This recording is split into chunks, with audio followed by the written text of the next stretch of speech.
Okay, ये question है, can root two be express as fraction of m by n? Okay, अब यहाँ पे देखो,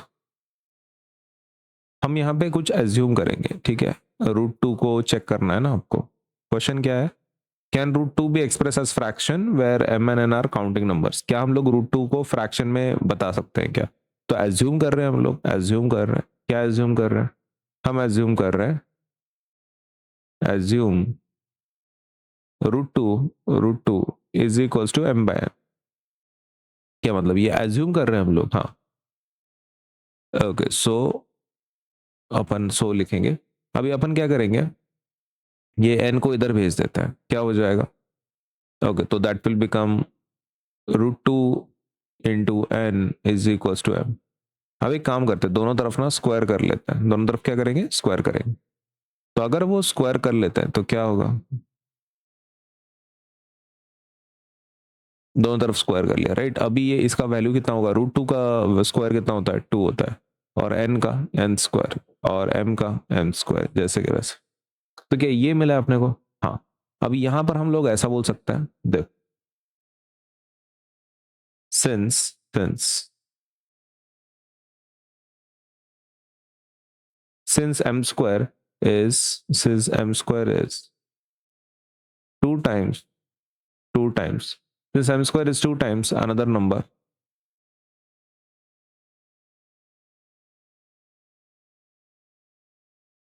okay, since m square is two times another number, m square is even, m square is even, therefore m must be even। Okay, ये एक बार देख लो, M square is two times another number, M square must be even. वो क्या बोल रहा है कि होगा। अब देखो, हमको कैसे पता कि ये 100% इवन होगा? तो लेट मी एक्सप्लेन दिस। ये एग्जाम में आपको करने की जरूरत नहीं, आपको प्रूव करने की जरूरत नहीं है कि वो इवन है बोल के। मैं आपको बता देता हूँ कैसे है वो। देखो, आप एन की वैल्यू ना, एक इवन ले लो, एक ऑड ले लो, ठीक है। एन की वैल्यू एन की वैल्यू एन की वैल्यू कुछ कुछ ऑड नंबर ले लो, 3, और एन की वैल्यू कुछ इवन नंबर भी ले लो, 4। अपने यहाँ पे एन की वैल्यू क्या लिए, ऑड लिए, और यहाँ पे इवन लिए, ठीक है। अभी let us take this formula, 2n square का वैल्यू कितना होता है, ठीक है। तो 2n स्क्वायर का वैल्यू कितना होता है? ओके, तो if we calculate here, n की वैल्यू आप क्या ले रहे हो, 3 ले रहे हो ना यहाँ पे। एन की वैल्यू क्या ले रहे हो आप, 3 ले रहे हो, सही है। तो 3 को रख दिया मैंने, 3 का स्क्वायर, 3 का स्क्वायर कितना होता है?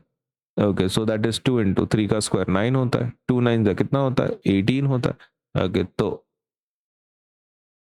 2n स्क्वायर की वैल्यू 18 नहीं है, तो 18 एक्चुअली किसको बिलोंग करती है, m स्क्वायर को ना। 2n square is actually equals to m square. Okay, तो 2n स्क्वायर की जगह पे अपन क्या लिख सकते हैं, तो 2n स्क्वायर की जगह पे अपन ने क्या लिखा, m स्क्वायर, बाकी जैसे कि वैसे। ओके, तो यहाँ पर m की वैल्यू क्या आ रही है, m की वैल्यू क्या आ रही है, m आपकी m स्क्वायर की वैल्यू क्या आ रही है? ओके, इवन आ रही है ना, इवन आ रही है, m स्क्वायर की वैल्यू इवन आ रही है, और इसका स्क्वायर रूट भी जो होगा तो वैसा ही होगा, है ना। मतलब m मस्ट बी इवन। अगर आप 4 लेते हो तो वहां पर भी सिचुएशन सेम है। देखो, आप 2n स्क्वायर कर लो, 2 इंटू एन की वैल्यू कितनी ली है इस बार, 4 ली, एन की वैल्यू 4 ली है ना, तो 4। नाउ 4 का स्क्वायर कितना होता है, 16। ओके, तो 2 इंटू 16 कितना होता है, 32। ओके, आपको फिर भी इवन नंबर मिल रहा है क्या? Are you still getting even number? हाँ, ये इवन नंबर ही आपको क्या मिल रहा है, मिल रहा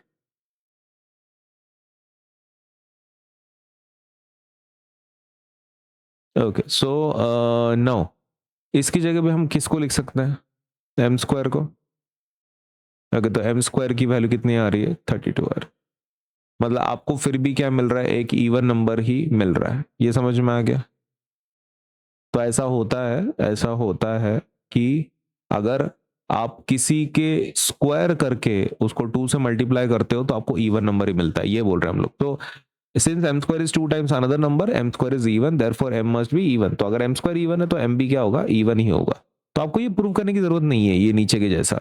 आप खाली बता दो कि हाँ वो ठीक है, वैसा है बोल के, कि हम यहाँ पे मल्टीप्लाई कर रहे हैं 2 से और स्क्वायर कर रहे हैं इसको, तो इसलिए ये पक्का इवन होगा और m भी इवन होगा, m स्क्वायर भी इवन होगा और m भी इवन होगा। अभी शुरू होता है सेकंड पार्ट, ये तो पहला पार्ट है। ओके, तो now what is the second part? Now the second part is अपन लेट करेंगे, let m is equals to 2k, ठीक है।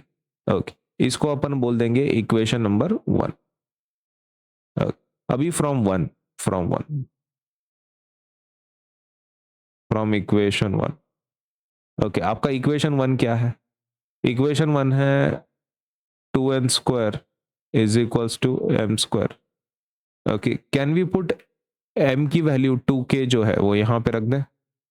रख सकते हैं, राइट। ओके, तो इसको अपन 2n स्क्वायर रख देंगे, m की जगह पे 2k रखेंगे, इसका स्क्वायर। ओके, क्या होगा आंसर?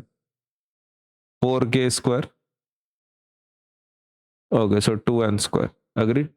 ओके, 2 कैंसिल कर देते दोनों तरफ से, n square is equals to 4/2k square. ये समझ में आ गया?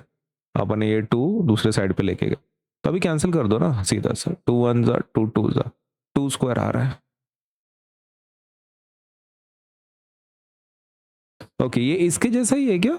2n square 2k square. Okay, तो जब ये 2n स्क्वायर लिखा था तो हमने बोला था कि ये इवन है, करेक्ट। ओके, अभी ये 2k स्क्वायर है, इसका मतलब ये नंबर कैसा आएगा? इवन आएगा, क्योंकि यहाँ पे 2 और स्क्वायरिंग कर रहे हैं अपन। अपने को पता है कि अगर 2 से मल्टीप्लाई करते हैं, स्क्वायरिंग करते हैं, तो सामने वाला नंबर इवन हो जाता है, करेक्ट। तो यहाँ पर भी वही कर रहे हैं, 2 से मल्टीप्लाई कर रहे हैं, स्क्वायरिंग कर रहे हैं, तो सामने वाला नंबर मतलब n स्क्वायर क्या हो जाता है? इवन हो जाता है। ओके, तो अपन यहाँ पे लिखेंगे, क्या लिखेंगे? तो n square is also even, right? n square is also even, तो इसका मतलब n भी इवन होगा, which means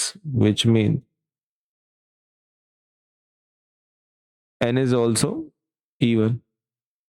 n square even है तो n भी तो इवन होगा, है ना, क्योंकि ऐसा ही रहता है, इवन नंबर का इवन स्क्वायर आता है। तो अगर उसका n स्क्वायर इवन है तो n भी आपका क्या होगा? इवन ही होगा। ओके, तो क्या दोनों इवन आ रहे हैं फिर? क्या दोनों इवन आ रहे हैं? यस। अपन क्या लिखेंगे? 10 both m and n are even, both m and n are even, thus both m and n are even, but then the fraction, आपका जो फ्रैक्शन है कौन सा? m by n का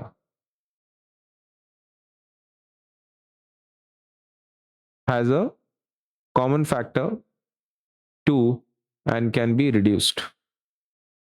अगर देखो कैसा है ना, अगर आपका वो दोनों इवन हो जाता है, दोनों इवन हो जाता है, और आप लिख क्या रहे हो? आप लिख क्या रहे हो? m by n, correct. ऊपर का भी इवन है, नीचे का भी इवन है, ऊपर का भी इवन है, नीचे का भी इवन है, तो इसका मतलब वो 2 इंटू समथिंग नंबर होगा, राइट, क्योंकि इवन नंबर वैसे रहता है 2 इंटू समथिंग। अब क्या दोनों से 2 एंड 2 कैंसिल होगा? हाँ, तो क्या ये नंबर और रिड्यूस होगा? यस। ओके, तो that is not suppose to happen, no. √2 को हम लोग इस तरीके से लिख रहे हैं कि वो फर्दर रिड्यूस ना हो, लेकिन यहाँ पे तो रिड्यूस हो रहा है। ओके, तो कैन बी रिड्यूस्ड, सही है, इज दैट करेक्ट? ऐसा ही हो रहा है ना, वो रिड्यूस हो रहा है। Repeating this would lead to an impossible situation for counting numbers, है ना, impossible situation में चले जाएंगे। तो therefore √2 को हम लोग क्या बोल सकते हैं? हाँ, हम अगर सपोज ये रिपीटिंग अगर कर रहे हैं, repeating this would lead to an impossible situation where for counting numbers के लिए ये इम्पॉसिबल सिचुएशन हो जाएगी। therefore what we can say is √2 is rational।